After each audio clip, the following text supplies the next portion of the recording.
जी तो स्टूडेंट्स अस्सलाम वालेकुम। तो स्टूडेंट्स ये रहा हमारा न्यूमेरिकल नंबर 6.2 जो कि थर्मोकपल के बारे में है। अभी हमने थर्मोकपल को स्टडी किया। इसकी दो टाइप्स थी हमारे पास। तो वैसे ही इसका न्यूमेरिकल है स्टूडेंट्स, काफ़ी इजी इसका न्यूमेरिकल है। हमने इसके मुतालिक एक अपना फार्मूला भी स्टडी किया था इसके लेक्चर में। वो कहता है during experiment with copper constant thermocouple, यानी कि कॉपर का जो थर्मोकपल है उसे इस्तेमाल किया गया। एक्सपेरिमेंट के दौरान उसे रीडिंग्स मिली हैं कुछ। वो कहता है इट इज़ फाउंड डैट, हमने मालूम किया कि सी की वैल्यू हमारे पास है 3.75 multiply by 10⁻⁻² milli volt per degree Celsius. ठीक है।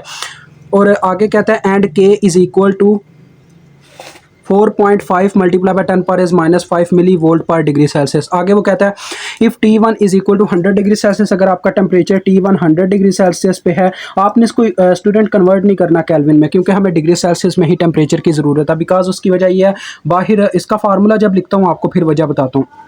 आगे कहता है and cold junction T2 is kept in ice.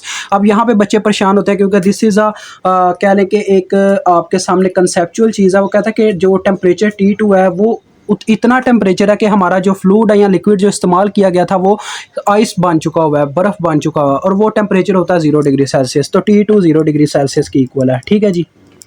आगे वो कहता है आपने फाउंड करना है, कंप्यूट करना है इलेक्ट्रोमोटिव फोर्स को, ईएमएफ को हमने फाइंड आउट करना है, और ईएमएफ को आपने इस तरह से प्रेजेंट करना है, EMF is equal to capital E which is equal to question mark. ठीक है जी। तो सबसे पहली बात स्टूडेंट्स, हमारे पास इसका फार्मूला क्या होता है, E is equal to C into T1 minus T2, ये मैंने आपको लेक्चर में स्टडी करवाया था, प्लस के इंटू T1 का स्केयर माइनस T2 का स्केयर। ठीक है। अब स्टूडेंट्स जो इलेक्ट्रोमोटिव फोर्स होती है ये आपने स्टडी किया मशीन में, अपने पास इलेक्ट्रिक मशीन 1 का जो कोर्स आया उसमें हमने इसको स्टडी किया। तो इसका यूनिट क्या होता है, जिसका यूनिट होता है वोल्ट। ठीक है, इसका यूनिट होता है वोल्ट। तो देखो स्टूडेंट्स, जब बाहर जो कांस्टेंट हैं उनका यूनिट होगा अपने पास मिली वोल्ट, तो इनके साथ ही रहेगा, लेकिन पर डिग्री सेल्सियस को किसी तरीके से ख़त्म होना चाहिए। तो इसमें से जब डिग्री सेल्सियस का यूनिट निकलेगा वो इसके साथ कटेगा।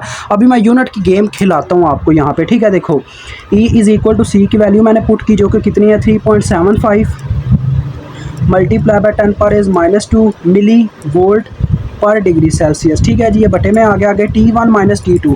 तो देखो दोनों टेम्परेचर्स जो हैं दोनों डिग्री सेल्सियस में, यूनिट इनका कॉमन आ जाएगा। तो 100 माइनस 0 अंदर होगा और साथ में डिग्री सेल्सियस मैंने दोनों में से कॉमन निकाल लिया। अब देखो ये यूनिट इस यूनिट से कट गया, जिसकी वजह से हमें यूनिट वोल्ट की फॉर्म में यहाँ से मिल गया। लेकिन आगे की कहानी देखें तो प्लस के की वैल्यू है 4.5 multiply by 10⁻⁻5 milli volt per degree Celsius. अब यहाँ पे भी क्या होगा, T1 का स्केयर, मतलब कि देखो T1 का स्केयर क्या होगा जी, 100 का स्केयर आप लेके देख सकते हो 10,000 के इक्वल होता है।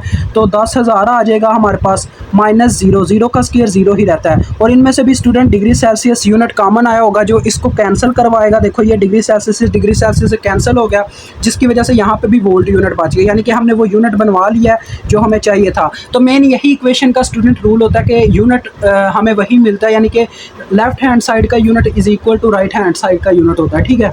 यूनिट आल्सो गेम खेलते हैं अपनी मैथ की।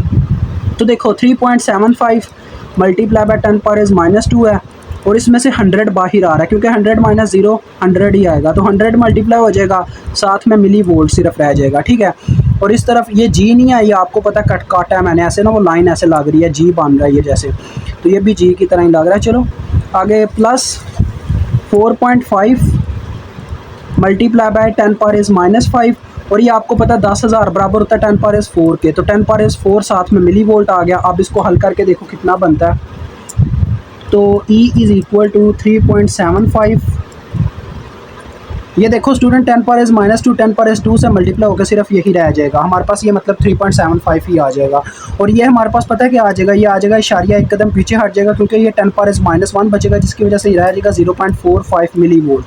अभी आप इसको कैलकुलेट करो अपने कैलकुलेटर पर, क्वेश्चन को ऐसे दर करके साइड में फेंक दो, 3.75 प्लस 0.45। तो स्टूडेंट आपका आंसर है 4.2 मिली वोल्ट। तो दिस इज़ योर आंसर। मुझे उम्मीद है आपको समझ आ गई होगी। अभी आपसे इजाज़त चाहता हूँ। अल्लाह हाफ़िज़, अस्सलाम वालेकुम।